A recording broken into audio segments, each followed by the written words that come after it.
정용실의 뉴스 브런치. 안녕하십니까, 정용실입니다. 코로나19에 감염이 돼서 재택이나 격리 치료가 끝난 뒤에도 합병증이나 위중증을 앓고 있는 분들이 많은데요. 자, 의료비가 급격히 불어나서 경제적 고통이 심하다고 말을 합니다. 어제 이와 관련해서 확진자 또 확진자 가족들이 기자회견을 열고 지원을 확대해달라고 요구를 했습니다. 정부의 지원, 어떤 점이 지금 부족하고 무엇을 개선해야 할지 같이 한번 생각해 보겠습니다. 네, 인도는 여성 정치인 비율이 높은 나라로 알려졌지만 다른 영역, 사회, 가정 이런 분야에서는 여성의 역할이 제한되어 있는 모순이 나타나고 있죠. 미국의 여론조사기관 퓨 리서치 센터가 이에 대한 조사를 했다고 하는데요. 여성의 권리, 지위와 관련한 문제, 우리도 좀 관심을 가져볼 만한 그런 내용인 것 같습니다. 한번 자세히 살펴보겠습니다. 3월 8일 화요일 정용실의 뉴스 브런치 문을 엽니다.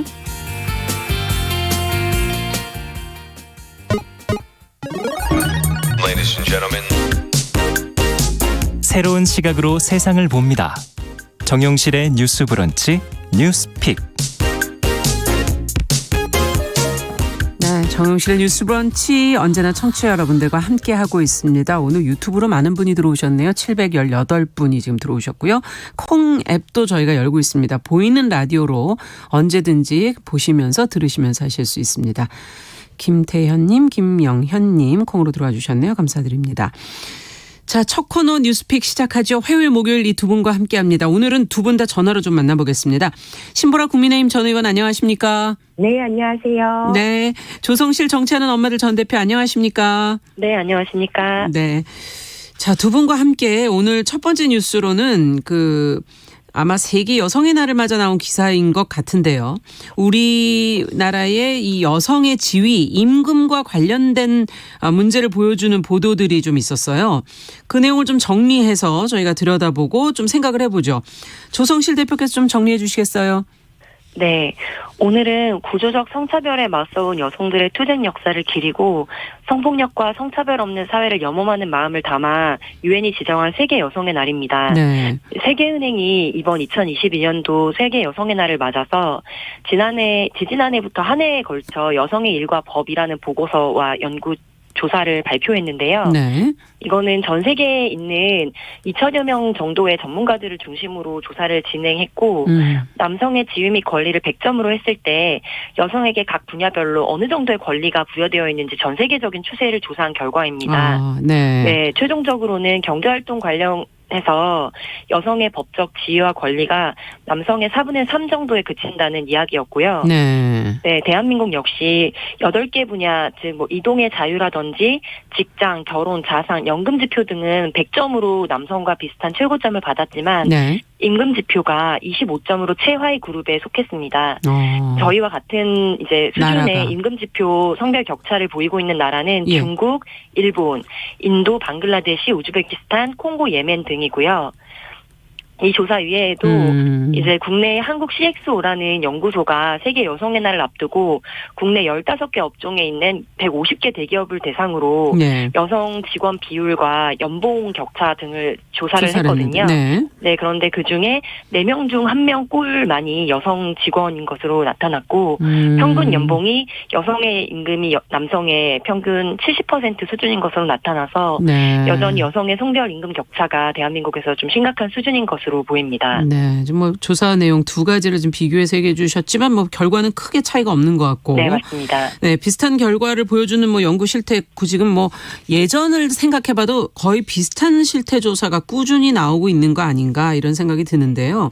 우리나라 이 여성의 현실이 그 결과로 보면 별로 개선이 그 전과 달리 계속 됐다 이렇게 볼 수는 좀 없는 상태인 것 같고 어떻게 보셨는지 어떤 노력이 좀 필요하다고 보시는지 좀 나눠서 얘기를 좀 해 주시죠. 신보라 의원께서 좀 정리해 보시겠습니까?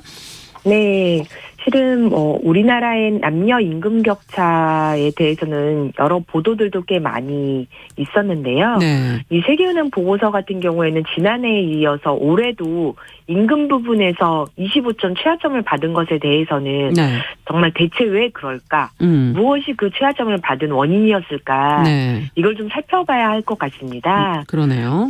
그래서 보면 그 임금 이 세계은행 보고서가 그 지표별로 질문을 이제 하게 되고 그 답변을 통해서 이제 총점을 매기게 되는 방식인데요. 네. 이제 이동성, 직장, 결혼, 자산, 연금, 육아 이런 것들이 지표가 8가지가 있어요. 예. 그중에 임금에 관한 질문을 제가 자세하게 살펴봤더니 예. 첫 번째는 동일노동 동일임금을 법으로 보장하고 있느냐. 그리고 두 번째 질문과 세 번째 질문, 네 번째 질문이 비슷한데 남녀가 동일하게 밤에 일할 권리를 보장받느냐. 위험하거나 힘들 것으로 간주되는 일을 수행할 수 있느냐. 네. 광업, 건축, 공장, 농업, 운송 등에서의 산업에서 동일하게 일할 수 있느냐. 이런 질문이에요. 네. 그러면 그 한국 그 COX 연구소가 그 발표했다는 보고서 내용을 보면 네. 이게 어떻게 현실에 반영되어 있는지가 눈에 보입니다. 보면 실은 우리나라는 근로기준법상의 동일노동 동일임금은 보장을 하고 있어요. 그렇죠. 법적으로는 보장하고 있지만 사실상 실제 우리나라 대기업 150곳을 조사해봐도 예. 여성의 평균 연봉이 남성의 68% 수준이라는 겁니다. 네. 그러니까 법은 동일노동 동일임금이지만 예. 현실은 그렇지 않다는 걸 여기서 또 보여주고 있는 거고요. 그러네요. 그다음에 보시면 이 150개의 사를 15개 업종으로 분류를 해놨는데요. 네.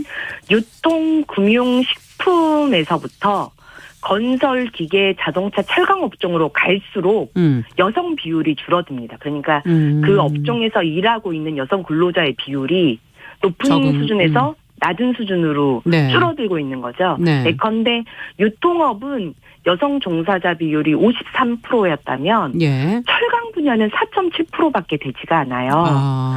네, 그러니까 유통이라고 하는 건 우리가 알고 있는 뭐 이마트, 뭐 트레이더스 그렇죠. 이런 것처럼 네. 그런 쪽에 종사하는 분들이 많으니까 또 여성 종사자들이 많이 계시는 거죠. 그렇죠. 근데 이제 철강 분야랄지 자동차, 기계, 선박 같은 경우는 아무래도 이제 말씀드렸던 것처럼 남성 분야라고 위험하거나 생각하는. 뭐 힘든 네. 일로 간주되는 일이라고 실은 이제 보여지는데 그런 부분은 철저하게 남성 종사자 중심으로 되어 있다는 겁니다. 그래서 이렇게 보면 그 세계은행 임금에 관한 질문에 예. 우리나라가 동일노동 동일임금을 법으로 구비하고 있는 걸 제외하면 모든 질문에 X라고 답할 수밖에 없는 거죠.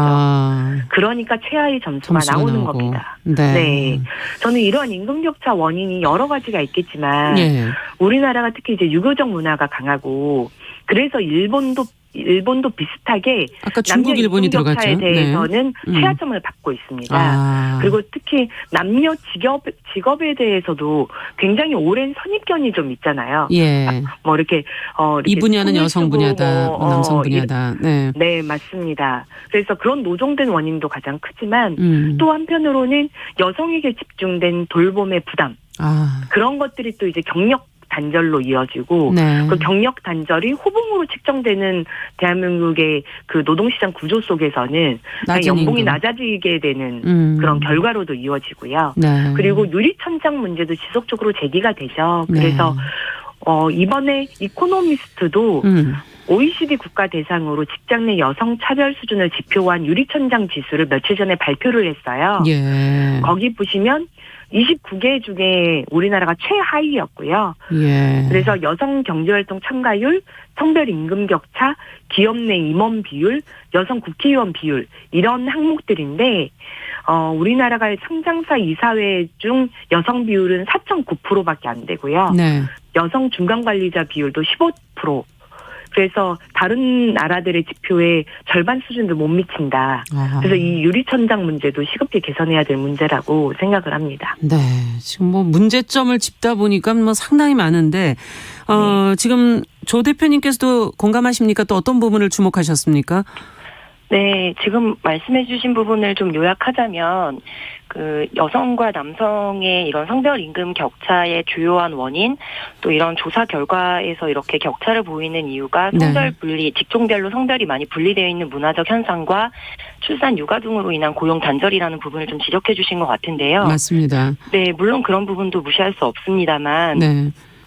이제 시범적으로 우리 사회에서 성별 임금 공시제를 도입한 몇몇의 지자체가 있습니다. 네. 특별히 서울시 같은 경우에는 몇 년 전에 서울시 산하 기관에 대해서 시범 도입을 해서 예를 들면 근속 기간이 평균적으로 성별로 얼마 정도씩 되고 네. 임금 격차가 얼마 정도씩 되는지를 이제 공시를 했는데 서울시 산하에 있는 여성가족재단을 제외하고 서울연구원 등과 같이 동일하게 연구직에 종사하고 있는 그룹 같은 경우에도 성별 임금 격차가 30-40% 이상 나는 것으로 대체적으로 조사 결과가 나왔었거든요. 예. 그래서 지금 뭐 말씀하신 직종별 성별 분리는 당연히 점차적으로 이제 개선이 돼야 되는 부분인 것이 맞지만 네.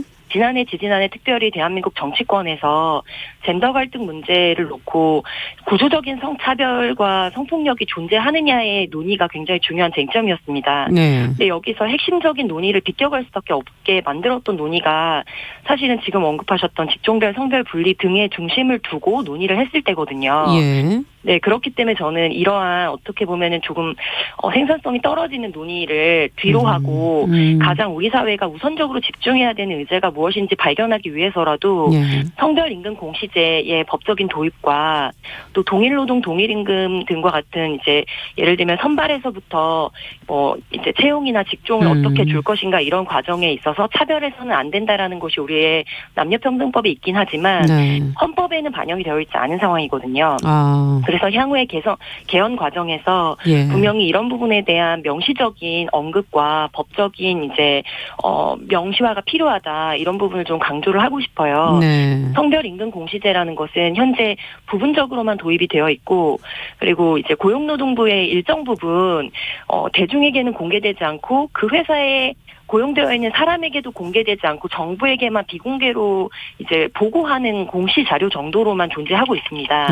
근데 이 성별임금 공시제를 전체적으로 뭐 직종별로나 회사별로 도입을 했을 때 네.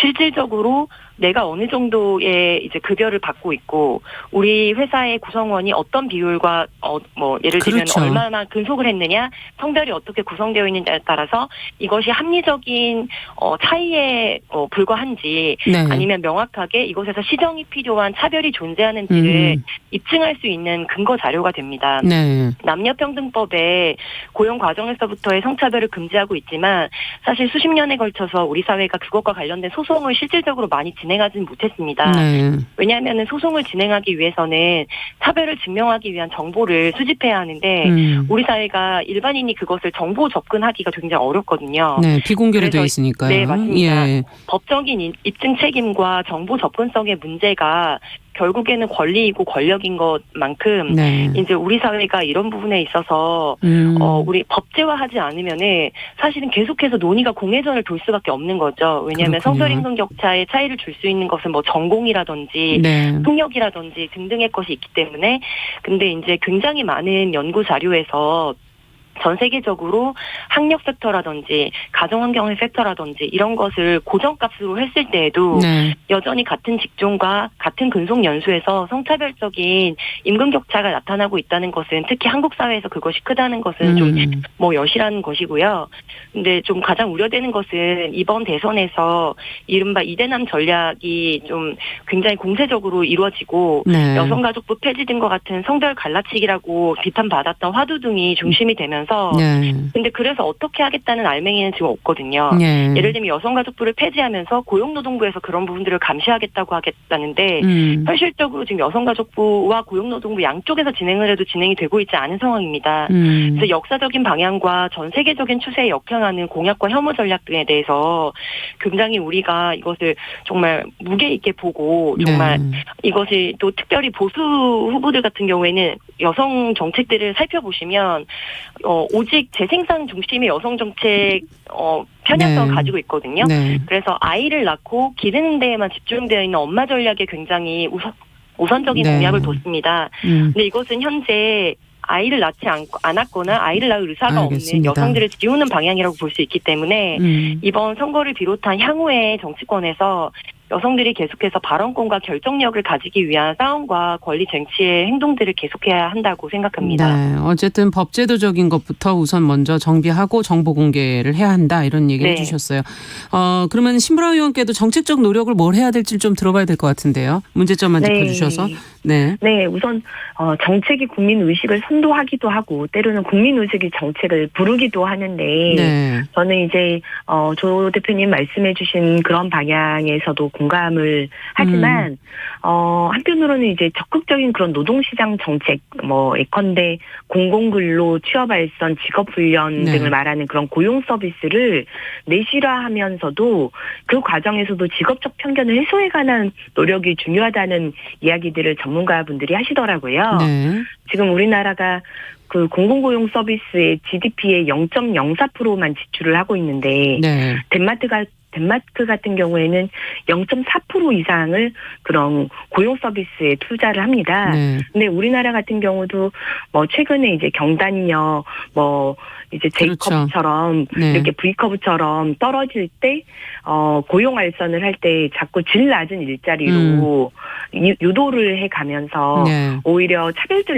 일자리 풍토를 조성하고 있다는 비판을 많이 받아왔거든요. 네. 그래서 이런 부분에서 또 고용 서비스 지원을 보다 강화를 하고 제대로 된 지원을 해야 된다는 얘기고요. 네. 취업과 일자리 알선에 있어서도 네. 오히려 여성 구직자에게 남성 지배적인 직종 그리고 남성 구직자의 여성 지배적인 직종에 대해서 소개하고 그 틀을 좀 바꿔가는 노력도 필요하다라는 그러네요. 지적도 나오고 있습니다. 네.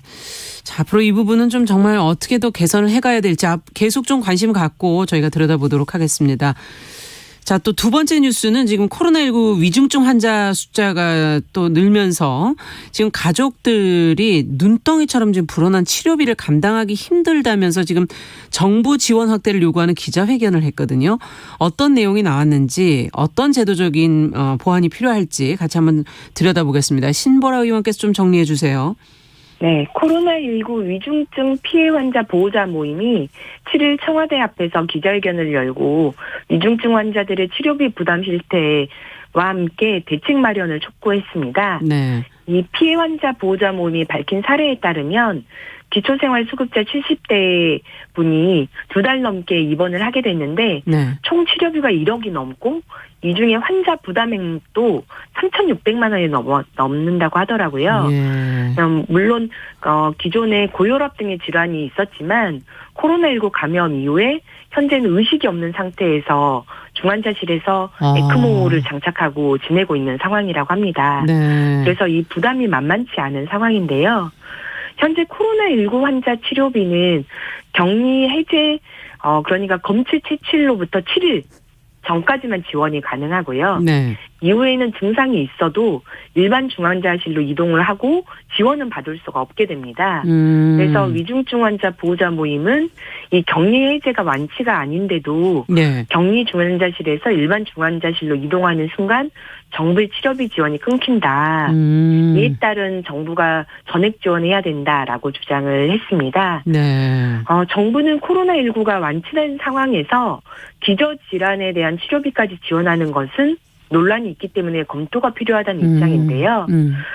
지난 7일 있었던 중수본 브리핑에서도 코로나19에 감염된 암 환자가 코로나 증상은 나아졌는데 네. 암 환자였기 때문에 중증 암 치료를 계속 받는다면 암 치료 비용을 언제까지 지원해야 하느냐에 문제가 있다.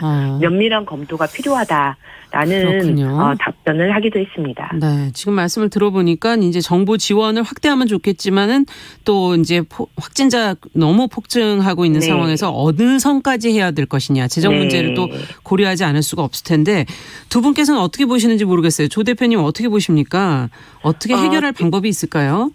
지금 이 치료비 지원 같은 경우에는 이게 조금 구분해서 봐야 할 필요가 있을 것으로 보입니다. 네. 예를 들면 감염관리법 위반 대상이었던지 예. 구상권을 청구할 수 있는 대상 여부인지에 따라서 지원의 수준이나 여부를 좀 차이를 둬야 할 필요는 있을 것으로 보이고요. 네. 예를 들면 구상권 청구 대상도 아니고 감염관리법 위반 대상도 아님에도 불구하고 기저질환을 가지고 있었으나 공공병상이 부족해서 대기하는 도중에 부작용이 생겼다고 이제 호소하시는 경우가 굉장히 많거든요. 그렇죠. 그런 경우에는 국가의료보험을 확대 지원할 수 있는 뭐 예를 들면 추가적인 어떤 뭐 법제도적인 보완이 좀 필요할 것으로 보입니다. 그래야 하는 이유 중에 한 가지는 우리가 이제 메르스 등의 기본적인 전염병 상황들을 겪어왔잖아요. 예. 이번이 첫 번째 팬데믹으로는 첫 번째입니다만 국가적인 위난 상황이 됐을 때 어떻게 공공의료 병상을 확보할 것인가에 대해서 사실은 지난 수년에 걸쳐서 일종의 시뮬레이션을 거쳤고 전문가들의 계속적인 요구들이 있었습니다. 그렇죠. 네, 그런데 이제 공공의료의 취약성은 계속해서 보완이 되지 않은 상태였거든요. 네. 예, 이게 지역별로 응급 상황이었을 때 얼마나 빠르게 이제 공공병상에 접근할 수 있느냐에 대한 뭐 사회적 편차도 굉장히 큰 상황이고 똑같은 질환을 가지고 있더라도 예를 들면 경북의 어떤 지역이나 전남의 어떤 지역에 살고 있는 네. 환자와 서울시 강남 3구에 살고 있는 환자 간에 살릴 수 있는 이제 그 비율 같은 게 거의 10배 이상 차이 난다는 자료들이 있어 왔습니다. 네. 그래서 이런 부분들에 대해서 실질적으로 공공의료가 적기에 지원을 하지 못했기 때문에 중증으로 치달은 경우에 있어서는 국가적인 책임을 피할 수 없고 이것으로 인해서 그 가족의 삶까지 무너지는 것은 우리가 막아야 한다. 그리고 이거 관련한 지원을 하기 위해서는 사실은 국회의 도움이 실질적으로 필요한 상황이거든요. 그렇죠. 일방적으로 지원을 할 수 없기 때문에 그래서 이번 대선 직후에 있어서 이런 환자들이 대거 지금 쏟아질 수밖에 없는 맞습니다. 상황으로 보입니다. 네. 그래서 신속하게 어떤 기준에 의거해서 우리가 이런 의료보험에 대한 지원 폭을 향상할 것인지 실질적인 논의를 거치고 법적인 통과를 해야 되는 상황으로 네. 시급한 상황으로 판단됩니다. 네, 지원에도 어떻게 보면 조금은 차이가 있어야 되지 않겠는가 하면서 이제 여러 가지 얘기를 해주셨어요. 신보라 의원께서는 또 어떻게 보십니까? 네, 저는 우선 정부가 일정 정도의 좀 혼란을 야기한 측면이 있다라고 하는 점을 지적하지 않을 수가 없는데요. 네. 원칙은 어쨌든 코로나19로 인해서 입원한 중환자들에서는 치료비를 지원한다는 것인데, 네. 실은 이제 델타 변이가 유행하고 중환자들이 급증하면서 병상 문제가 부각이 되니까 예. 중환자 입원 기간을 정부가 인위적으로 축소 변경을 했습니다. 그 전에 비해서. 네, 원래는 20일 격리기간 그 20일에 네. 따라서 격리병상에 있는 부분들을 지원해줬다가 지난달 9일부터는 검체 채취일부터 7일. 네. 7일로 변경을 하다 보니까 예. 실은 7일이면 코로나19로 인해서 병증 악화가 바로 완치되는 것도 아닌데 20일 동안 지원하던 걸 7일간만 지원하는 것이 환자와 환자 가족들 입장에서는 굉장히 천지 차이로 그렇죠. 느껴질 수밖에 네. 없고요. 그래서 이 부분에 대한 위중증 환자 관리에 대한 정부 대응의 원칙과 무원칙이었다는 점, 그리고 불신과 불만을 스스로 좀 자초하게 됐다는 점, 네. 그거에 대해서는 정부도 뼈아프게 반성을 해야 되는 부분이라고 봅니다. 네. 그리고 이제 그 피해 보호자 모임에서 밝힌 그 사례만 보더라도 예. 지금 기초생활 수급자인데 본인 부담 비율이 그 액수도 상당히 높아요. 3,600만 원이잖아요. 네. 근데 실은 기초수급자 가정이 어떻게 이 고액을 책임질 수 있겠습니까? 그래서 저는 의료비 부담에 따른 박탈감만큼은 없도록 정부가 조치를 해야 된다라고 네. 보고요. 지금 이런 기초생활수급자나 차상위 계층을 지원하는 의료 관련 수급도 있지 않습니까? 네, 그게 이제 저소득층 재난적 의료비 지원인데요. 네. 제가 이걸 이제 살펴보니까 이게 재난적 의료비 지원에 관한 법률과 시행령으로 집행이 되는 건데, 이게 기초생활수급자 차상위 계층은 원래 본인 부담 의료비의 50%만 지원하던 걸 네. 지난해 11월에 개정을 해서 80%로 80%로 했습니다. 네, 이거보다 그런데도 많네요. 네. 맞습니다. 근데 최대 3천만 원까지만 되고요. 아. 문제는 또 선정산 후 지급이고 네. 예외적으로 입원 중에 신청을 할 수도 있긴 하지만 그렇군요. 그건 서류 절차가 굉장히 복잡해서 알겠습니다. 매우 힘듭니다. 그래서 이 부분에 대한 정부의 빠른 조치는 정말 네. 필요할 것 같습니다. 네. 자, 시간상 저희가 여기까지 말씀을 드려야 되겠네요. 두 분 수고하셨습니다. 감사합니다. 네, 감사합니다. 네, 뉴스픽 조성실 정치하는 엄마들 전 대표, 신보라 국민의힘 전 의원 두 분과 함께했습니다. 정용실의 뉴스 브런치 1부 마치고 저는 잠시 후에 돌아오겠습니다.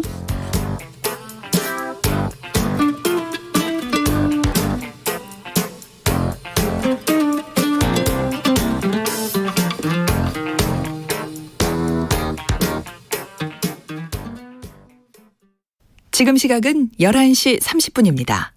KBS